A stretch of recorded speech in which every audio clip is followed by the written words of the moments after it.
Sa experience sa Salesian, siguro meron na rin ako.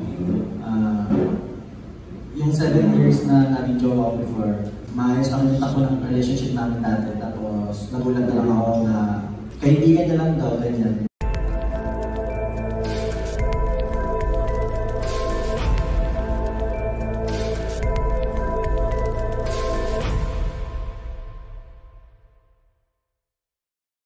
Can you tell us more yung tungkol sa inyo para mas makilala namin kayo? Hello po. Unang-una po rin papasalamat po kay Mami Jojo kasi nabigyan ako ng ganitong opportunity. Kasi nung una, pa-extra lang talaga yung mga gusto ko. Hindi ko inaasahan na pwede rin pala ako sa ganito. Na kaya ko rin pala mag-support din. Kahit nakaka-pressure.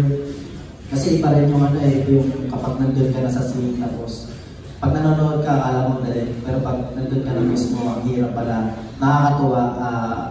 Marami pa akong matututunan dito. Sana more blessing pa, tapos mas marami pang dumating na opportunity na ganito sa akin. Paano nyo na-immerse yung sarili nyo sa respective roles nyo dito sa pelikula nito? Ako po si Gab sa Salesian. Tatay ko po si Dan. And girlfriend ko po si Sophie. Sa experience ko po talaga, hirap talaga. Lalo na yung hindi kasi ako sanay po masyadong magpatrol mga emotions kasi bago ka lang po. Katulad nung umpisa, hindi ko alam kung paano kayo deliver yung salita kasi hindi ko alam.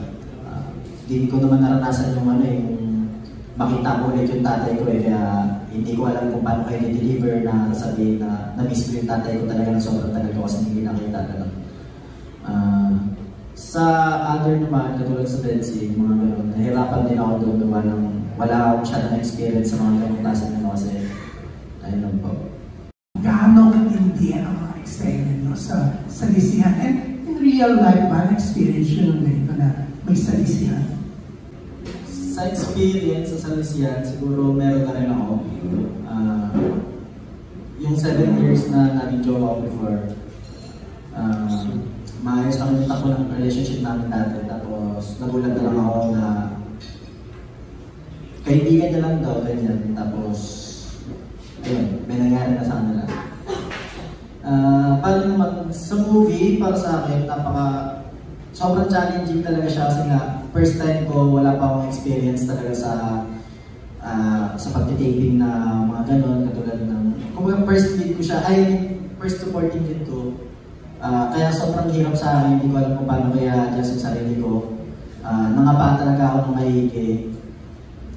Sinubukan ko naman lahat na kahit pa paano naman nag-get nila ako ng maayos. Nagpapasalamat ako kay Direk Ayan kasi pag nasasabi nila sa amin kung ano yung mga kailangan namin gawin.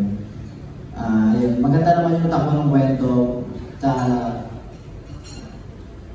Ayun. Ano yung mas pipiliin nyo? Sumalisi or masinisihan and why? Siguro kung ako, sana wala na lang mangyari ganun. Parehas kasi masakit yun sa dalawang tao. Pero kung ako papapuliin talaga, kung may masasaktan, siguro yung ako na lang yung masasaktan, huwag na lang siya. Kasi kung gusto niya yun, siya na lang yung manalisi, hindi ko na lang gagawin yun. Ayaw kasi talaga makasakit ng tao.